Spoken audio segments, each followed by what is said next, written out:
Hey, what's going on YouTube? Alabama Reloader here. So coming to you today, and I just want to touch on a few different topics that, well, for one, I got to give you an update on a 243 Winchester project that I kind of put to bed, and I'm somewhat done with it, but yeah, now I'm not done with it, right? So now I want to go change something. All right, first I gotta make some coffee.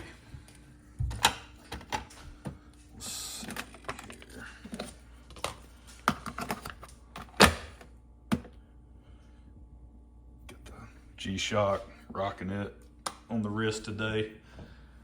So the 243 Winchester project, this is the one where I was working up the load for my buddy and his son. Go back, watch. I think I did a couple of videos on it. And I sort of walked through the process of what I do. You know, when I'm working on a project for someone else, I get the firearm, get the rifle. I basically tear everything down, make sure everything's good to go. You know, just like you hear Eric Cortina say all the time, and Speedy and those guys, hey, it's broke until, you know, it's not, right? So you just tear everything down, start from the ground up, make sure everything's good to go on the gun itself. And for the most part, everything was, and I think I mentioned that in the video. The only issue that I found, because, you know, everything was tight, action screws, the whole nine. I did make a slight adjustment to the trigger pull weight, drop it down just a little bit. But what I noticed was this scope. This is the scope that was on it. It's a Nikon 3-9x40 with their BDC reticle. It's the Buckmaster's version. It was slightly candid, right? The reticle, so it wasn't exactly whatever you want to call that, level, however you want to phrase that, with the bore axis and all that fun stuff. So what I wanted to do was go in and actually get this thing leveled up. Not that it, at the distances that they're shooting, not that it is going to matter or make that big of a difference because of the shot distance that they're going to be, you know, hunting whitetails and taking shots. It's going to be relatively close range. So, but the longer range shots that you begin to take, the more that comes into play. But anyway, just I wanted to try to get it squared away. Well, the problem was one of these screws, I got them in this little bag here, one of these two, basically you have one screw up top on each scope ring, and that holds the scope in the rings. One of them was pretty rounded out, and so I couldn't get everything. Hey, I know you ain't. I know you ain't tearing up the rug. I just had to give my dog that look, you know, like you see the Samuel L. Jackson meme or whatever, where he's looking. I think it's off the movie Black Snake Moan or whatever it's called. But pretty funny. But yeah, so one of these screws, you know, the head on it was pretty well rounded out. It takes a Allen key, and I was like, well, shoot, so much for that. So I just left it as is, worked up the load, you know, finished the project, identified a good enough load to get the job done. This is, I was using that Federal primed brass that I picked up from American Reloading. So that's what I was using for the project. I went with IMR 4895 on the powder. This is a Spear 85 grain boat tail Spitzer point bullet. And the charge weight, it's 38.2 grains, cartridge overall length 2.625, cartridge based ogive 2.215, if I'm remembering all that correctly. So yeah, so that load combination worked pretty well in the gun. It's I think it's Savage Model 10, I believe. I got it sitting over in the closet somewhere. But it was just kind of bugging me that I couldn't get this scope leveled up like I wanted to. So kept searching around on all my random Allen keys that I have, and actually found one that fit perfectly. Even though it was, you know, kind of rounded out, I was able to get the Allen key in there and actually get this thing loose. And so went ahead, took the screws out, and really on top of me wanting to level this up, Well, truly I wanted to replace it, which I actually did because the scope's no longer sitting on the rifle, right? And I put in a different set of rings, put a different set of rings on that I had sitting around the house. And I also swapped it out with a Primary Arms SLX 4 to 12 by 40 scope that has just a standard duplex reticle. Now, why did I do that? So the whole point of me doing that, and it's going to be up to my buddy whether or not he wants to keep that on his gun or not, but this is meant for, you know, his son is going to be shooting this. His son, I think, is maybe 10, 11, 12 years old, 10, 11, somewhere in that range. And so for me, I've owned these BDC scopes before, but for me, it reaches a point where I don't think they're as effective as a lot of people maybe make them out to be, or they buy into this idea or this thought that this is somehow going to be a game changer for them when it comes to hunting, right? Whitetail deer, whatever. Because I think the average person going out hunting, you know, especially in Alabama, your shots are not going to be that far away. And most of the cartridges that these folks are using, 30-06, 270 Winchester, it's flat enough, you know, out to whatever distance it is anyway, that you're going to be taking a shot, where this BDC reticle, it's just a gimmick at the end of the day. Now, the people that actually use them, that actually have a chronograph, that can go out and actually dial in their information and get their dope and get it very precise and make use of the BDC reticle like it's intended for, that's great. You go do that. But I'm just saying, in general, the average person is not going to put in the time and the effort to go get a chronograph, to chronograph their factory ammunition, to then go into their ballistic calculator app that they probably downloaded for free, punch in everything, go shoot at multiple, you know, on multiple days so they can capture data in different environmental conditions at multiple ranges so they can really dial it in and make use of this BDC, right? It's not going to happen. So I think it's more of a gimmick than anything for probably 95% of the people that hunt. And so when you're in a hunting situation, and especially with a youth or someone new, you know, caveat that however you want to. Even myself, I don't like to have a busy reticle when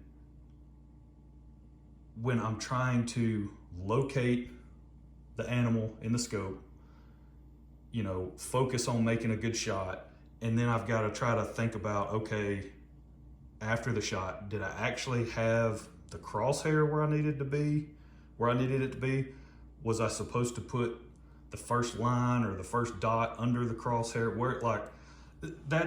It introduces way too many opportunities for confusion and for that individual to make a bad shot, right? Because then you're trying to, you know, maybe you're hunting with your child and you go, hey, where did you put the crosshair? Or you were supposed to be on that first dot, right? Whatever. What did you aim with? And then they're trying to explain it back to you, and it creates a lot of confusion, right? So in my opinion, for hunting purposes, for the vast majority of the people that are going to hunt, a duplex reticle is the way to go. Now, of course, I'll put this right back on there if that's what he wants. But what I wanted to do is go back out, shoot some of this ammunition, get it zeroed with the new scope on there, make sure it's good to go, make sure it's zeroed for that, and then offer up that, hey, if you want to keep it on there, that's fine. If you don't, I'll be more than happy to put this one back on there, but I'm gonna put this in a different set of scope rings just so we can avoid that issue with that rounded out head. So that's the BDC stuff. I don't want to harp on it too much because I'm sure people out there, it's just like everything else, right? You got the people that are, you know, all in on one camp and then all in on the other, and apparently there's no room for compromise or gray area whatsoever. So me personally, in a hunting situation, for the distances that I'm going to be hunting at, the shots, you know, that I'm going to be taking, you know, again, I've never taken a shot on a deer further than 185 yards. I've said that time and time again. It's the longest shot I've ever taken on one. So especially with a 243 Winchester, this bullet's going, I didn't juice it up. It's only going 3,100 feet per second. You know, you could definitely pump it up with an 85 grainer in a 243 Winchester. So this is not a speed demon by any means, but those velocities, that deer ain't gonna care. whether you were using a BDC reticle or a standard crosshair. So duplex, enough of that. Now, something else that I find interesting, I've had a couple of comments on one of the videos that I just posted about the whole barrel cleaning deal, where you clean your barrel, you know, make sure you clean your barrel, strip it back down to bare metal in between testing bullets of different construction, material construction. And apparently that is a very, that's a topic that has piqued a lot of interest, apparently. That's one of my best performing videos here lately. And it's gotten a lot of good comments, people chiming in and you know, providing their own input and their own testing and all that other stuff. So it's been really cool. But a couple of comments that kind of jumped out at me, you know, one was a guy pointed out, hey, you know, you stripped the barrel back down to bare metal, but then you shot 2 different alloys through it, you know, could mess up your testing, blah, blah, blah. I'm sure it could, but what he's referring to is, you know, I stripped it down to bare metal. I shot one Hornady GMX because I just had it randomly loaded up, and I didn't want to pull the bullet, so I just shot it. So I shot one GMX, 190 grain GMX, and then I shot 11 of the 95 grain McGuire ballistics, so solid copper projectiles. Whether that made a difference or not, I honestly don't think it did. Go look at the target.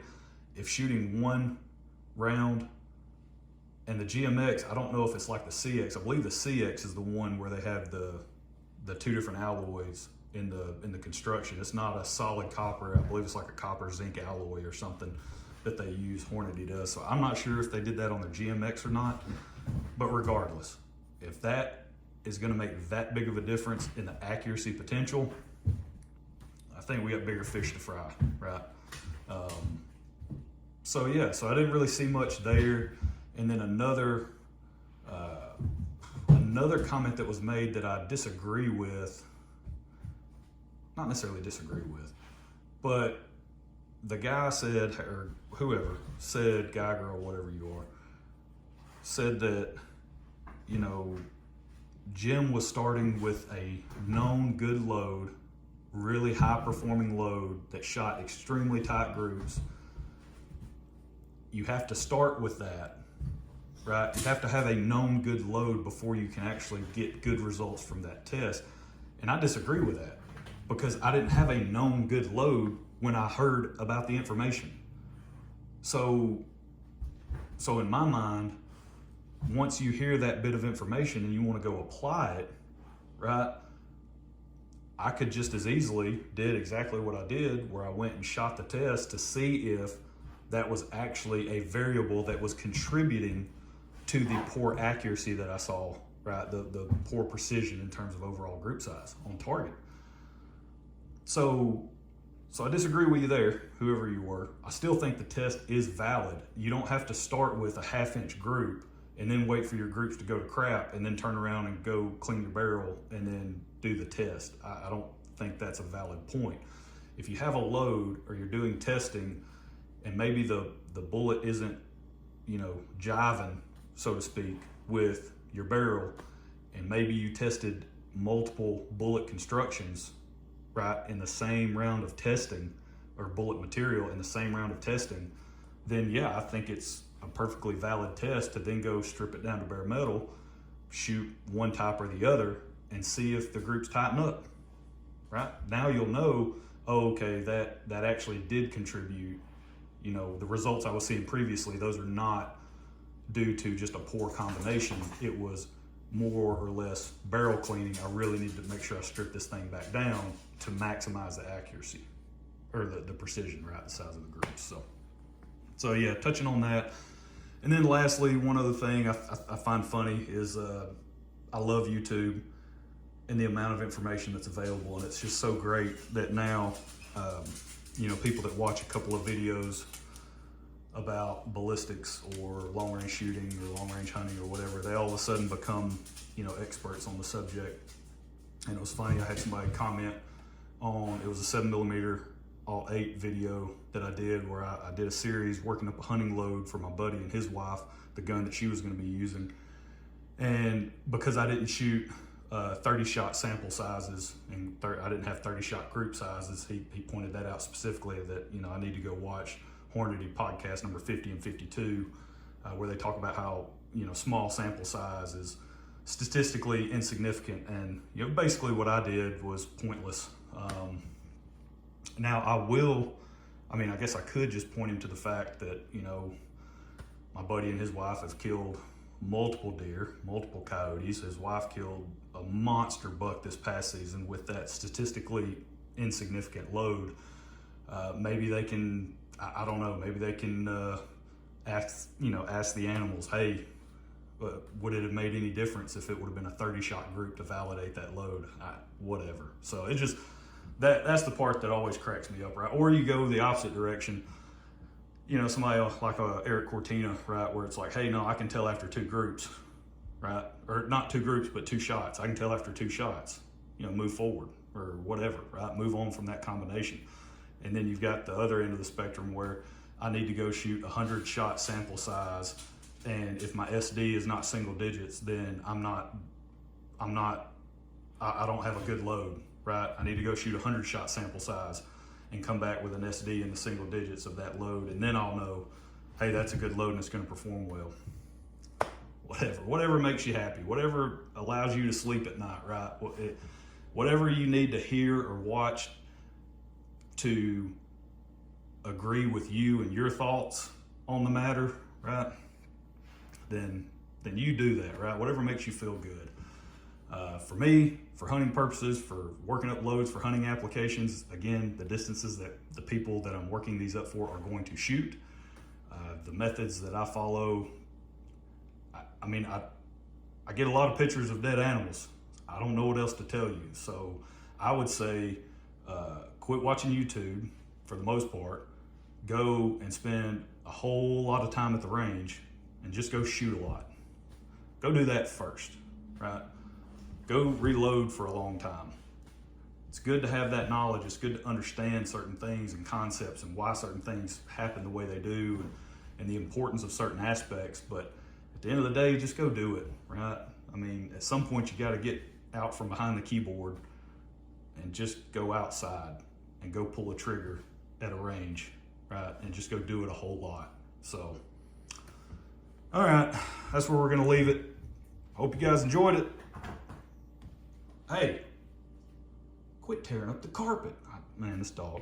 So, gonna be probably another video on this 243 Winchester. I gotta get out to the range and do a little bit more shooting with it, but wanted to give you guys an update on it. So, that's where we're gonna leave it. Hope you guys enjoyed it. We'll catch you next time. Y'all have a good one.